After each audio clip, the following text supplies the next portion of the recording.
So I want you to listen to this phone conversation. It's a follow-up conversation. How are you? Good afternoon, sir. Good afternoon. Oh, Well done. How are you? How is family? All okay. And yours? So, thank God. How's work? It's okay.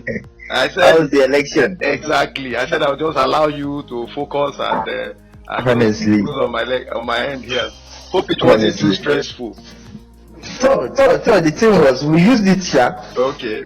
But you know, initially when I contacted you on the explanation on that thing, yeah, we are expecting to have patronage from yes, one of the parties of the presidential. Of course. And unfortunately, we gave them our proposal and budget, and they could not release the fund. Of course, it's always like we have to just whatever comes, we just have to take it like. We just have to accept it that way. So we have to move on. Yeah.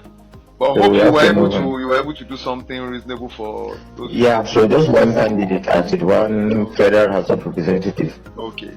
So you know his own project was just 2 local governments. Okay. And about one of the local government has 14 wards, the other one has 16 wards. Oh wow, that's easy to work with. So it's easy to work with, Yes. I wasn't even the one that did the work, because it was even them. It was at the last minute that they looked for me. Okay. A day to election, I wasn't in jobs, I was in Kano then. Wow. You know, it's not easy. Money is not something people find out. It's not easy. Priorities are different. Honestly.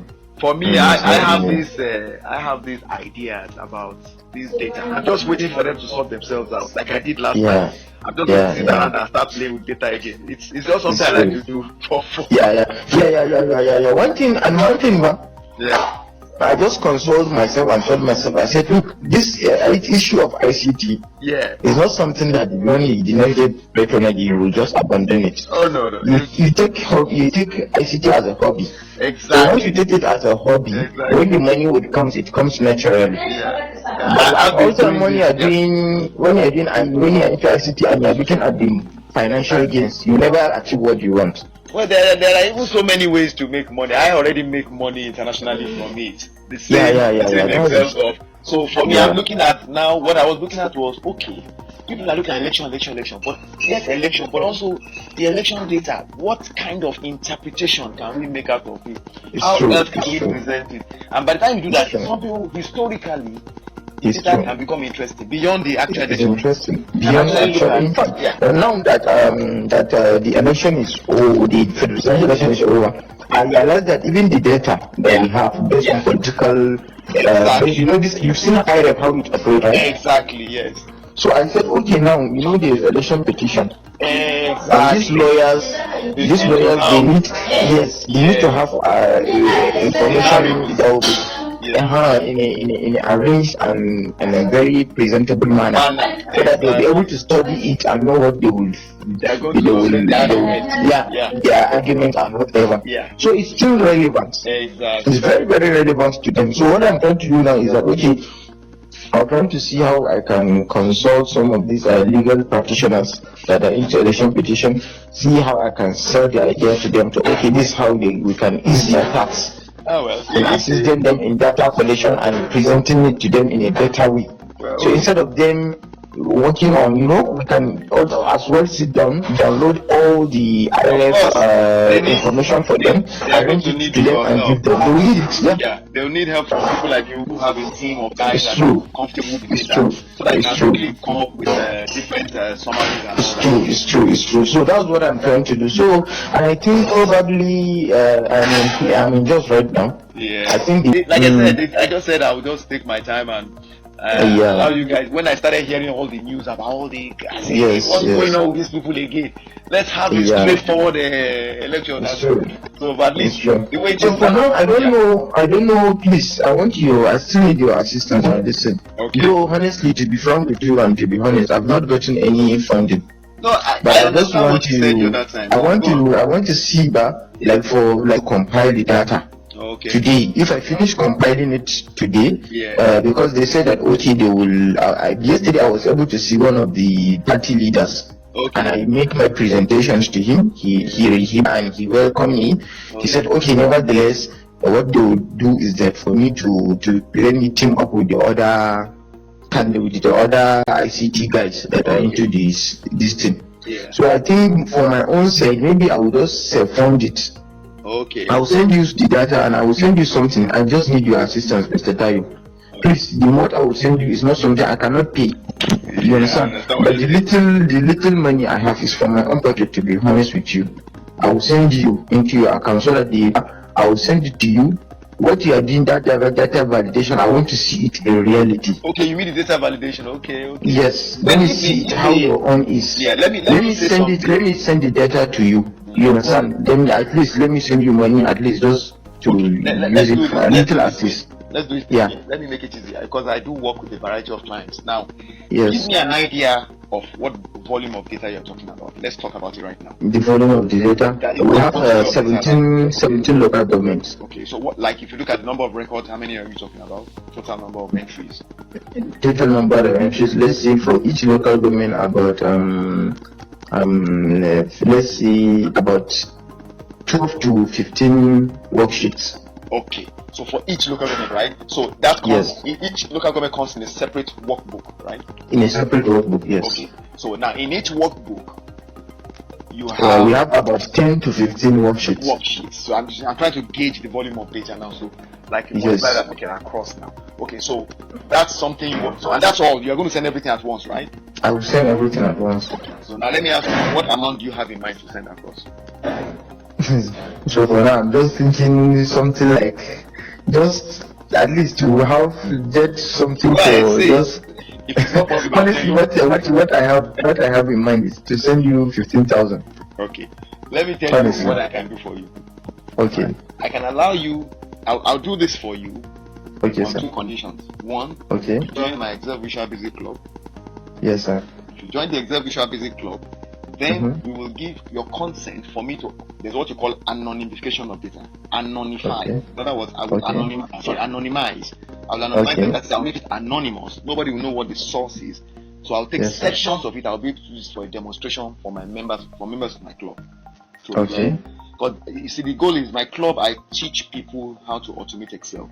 So anytime I get a real life project, I see whether I can take that real life project and I take portions of it to use to demonstrate real life where I made money, so that they will believe that this thing is possible. You know? Yes, sir. Some of them are accountants, some of them are lawyers. There's one guy in Kenya. He's in Nairobi. Yes, sir. You know, so these are people that I want to learn, and the best thing is to show them a real life project that I did. Yes, and I got paid them here. So if a client is telling me, okay, so let's do a kind of trade-off. I'll give you a lower fee to pay. I'll do a small project for you, but you allow me to also use it to teach people. In other words, you'll not be telling me confidentiality, because I will anonymize it, so nobody will know where the data is from. I'll just say, oh, in a particular country, this data. I will even change data. I won't use the real data. I will even add figures into it to change everything. But the structure of the workbook will be the exact same structure. You understand? So if you are comfortable with that, membership of the club is actually 50,000. Now, the question is, are you able to do that? If you do, the membership is how much? It's 50,000 naira. 50,000. Yeah. So now I may not be able to pay 50,000 at once, but probably after the election. Okay. Then let me see. Okay, now I paid 20,000. Then immediately after the election, then I'll balance and become a certified member. Okay. What I'll do, let's do it this way. You pay 25,000, and I'll get it done, right? Okay. Then there are some bits of the automation that I have in mind that I can add for you, because you see, you express interest in the validation. So I will hold on to some of the automation, but I'll do the validation for you, be able to see it. It will still be way more than what it will be good. But then by the time you now make your full payment, then you get the full version and all that. Okay. Then I think it's okay that way. Okay, great. So before the end of the day today, right now I'm at home. I'm just rounding up some of my poultry stuff. All right. So I think I'll get to the office in an hour time. Then I'll finish the data arrangement. Exactly. Then immediately I will send it to you. All right, no problem. And I will get the account and send the money to you also. All right. Thank you very much. Yes, thank you very much. I deliberately waited for this gentleman to go through the election process. He had spoken with me previously, as some of you who have listened to the recordings will know. I did a video, I think 2 videos now, of our conversations. And so, you know, the way these elections come and go, these things, politicians and all that, I don't do direct interactions with that group of people.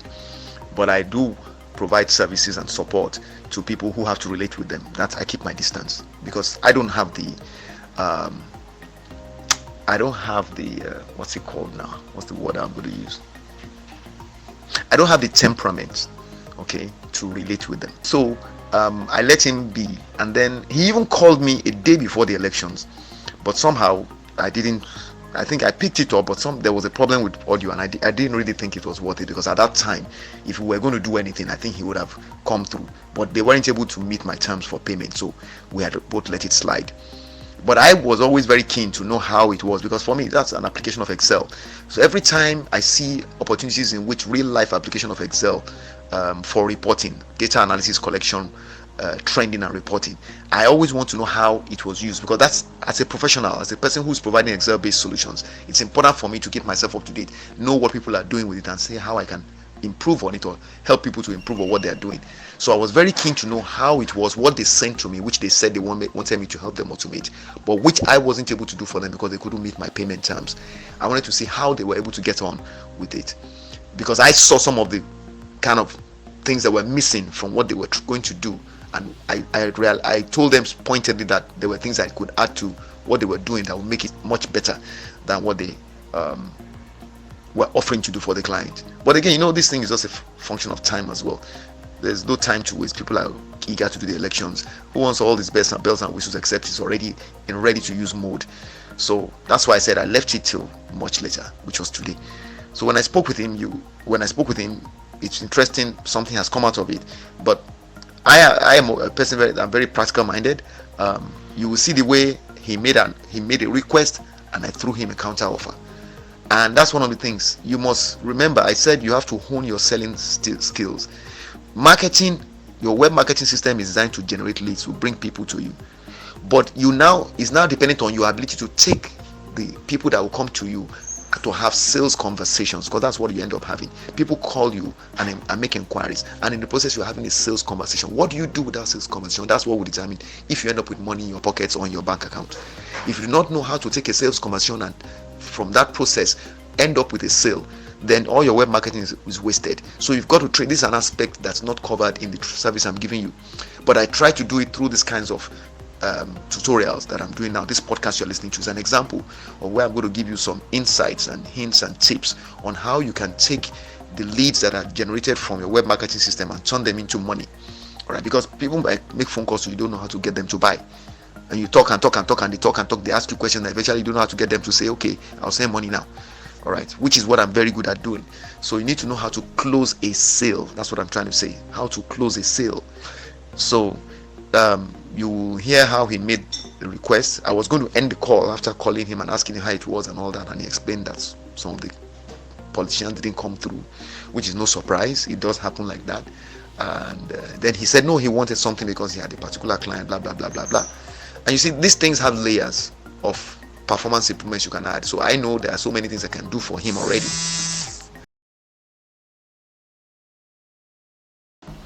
Now I had to pause there to take that call. That was a call from my daughter. And I tried to, one of the reasons why I left this particular call in, I would have edited it out, is because I want to help you to understand that I want to keep it real. So you understand that as I cater to my clients, I also cater to my offspring. In fact, believe me, I even speak to them about my work, and they actually know about this guy that I'm talking about. They know about the project he discussed with me. They've listened to the recordings, and now they're going to listen to this new recording of him asking me to do this for him. And because I want them to learn, to understand that it's a lifestyle they can adopt. You are in one room, in one house, in one location in the world, and you are serving a potentially global audience without needing to leave that location physically. I think that's significant. Now, going back to this gentleman, the thing to notice is that you will notice he was telling me he wanted me to do something for him, and he wasn't saying, could you do it for me? He didn't even try that. The reason was I already set the tone for the relationship from the beginning. After we had our first conversation and he came back and said they were ready to go for the elections and all that, and they wanted me on board, I sent them an invoice and I sent them a description of what I could do for them, and I made it clear. Like, I gave them, I think, 3 options. So it was clear there was none of those options that involved my offering anything for free at that point, because everything I needed to prove to them that I could help them was already available in my YouTube channel on my website, which he had seen. So he knew I could do it. It was then a case of getting the money, but because the money wasn't small money, given the nature of the project, he saw that okay, he needed to just offer to give something. Now, knowing that it wasn't the full election scale project that he was offering, he knew he could get it for a lower fee, but he also knew that he had to appeal to me. So you see what he was saying there, that okay, he wanted me to do something for him, and I was going to send it across. I then asked him, and that's one of the things you need to do, let me see the volume of data we're talking about, give me an idea. Then he gave me a description of, you see, because I'm already familiar with the data, I have already played around with the data. When he sent one to me for Gombe State, he sent that to me before the elections. I already interacted with it. I developed already an interface that had automation in it, and he had seen that automation. You see why I say it's important to demonstrate to the client or the prospect that what you can do. Don't be insisting that they pay you first. Do something that will not be like giving away the farm. It will not be like you are throwing everything away. Do something in a way that shows that you can deliver the solution you promise, but that still keeps the power in your hands. And that's what I did. I didn't send them the application I built using his data and his workbook. I sent them a video recording of the application in use. So he knew that this man has built an application, but has sent me a video recording showing the other application in use. So he would love to get a hold of the application, which is why he's coming up with this. But he's not going to get the application. He's going to get a modified version of the application with some limitations in it, until he pays the balance 25,000, which we hear him talk about. Okay, so it's important for you to understand that if you don't do that, it's not a case of whether or not he's honest or dishonest. It's a case of you being what you call a dignified and diligent professional. You cannot afford to operate like you don't understand what business is. If you don't give people kind of guidelines on which to relate with you, if you don't set boundaries and rules for the relationship you're going to have with people, people can decide that you are not a priority. If, for instance, you send somebody all the things he needs to pay for upfront, then there's no motivation for him to send you what he needs to send you to close the sale, or to finish up the relationship, or fulfill his own end of the bargain. Because the idea is that okay, you are paying in 2 installments in order for you to get X, Y, Z. So you get X and Y, then Z will come when you pay the balance. But you now give him X, Y, and Z before he pays the balance. What's the motivation to do it? It's not like he's dishonest. You just think, okay, I can afford to plead with him to hold on for another extra month. But if he wants it, and probably needs it, and then he knows that he needs to send you Z he needs to send you the payment in order for him to get the Z that will complete the package that he needs to use for whatever it is important to him, then he will do that. He will send in the balance payment to do that. And that's why you heard I made it clear to him, no problem, send me 25,000, join the club, the payment is 50,000 altogether. Then you have the understanding that I can use your data in the manner I've described anonymously. You've agreed to that. That's beautiful. That gives me the reason to give you more concessions, and then when you pay me balance, I'll give you the fully automated version. So we both agreed. He wants it because he knows what I'm going to give him is still going to be much more valuable than what he has already, and that's significant. So if you are good at what you do, this is how to monetize your expertise. I'm giving you a real life example, all right? And this is just before the fact, right? By the time I finish doing the job, then I'll be able to share that with you as well, of course anonymously. You will not know who he is and all that, but you will have access to the data and how it's being used. And I think that's what matters most. All right, if you have any questions, reach out to me using the contact details on your screen. I wish you well.